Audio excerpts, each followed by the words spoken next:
السلام علیکم ناظرین کرام، شروع کرتی ہوں اللہ تعالیٰ کے بابرکت نام سے جو بڑا مہربان اور نہایت رحم والا ہے۔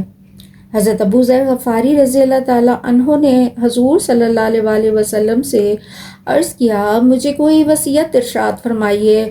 فرمایا کہ جب کوئی برائی سرزد ہو جائے تو کفارے کے طور پر فوراً نیکی کر لیا کرو۔ میں نے عرض کیا، یا رسول اللہ، لا الہ الا اللہ پڑھنا بھی نیکیوں میں داخل ہے؟ ارشاد فرمایا، یہ تو تمام نیکیوں سے افضل ہے۔ اسی طرح حضرت انس رضی اللہ تعالیٰ عنہ بیان فرماتے ہیں کہ حضور کریم صلی اللہ علیہ وآلہ وسلم نے ارشاد فرمایا کہ قیامت کے دن اللہ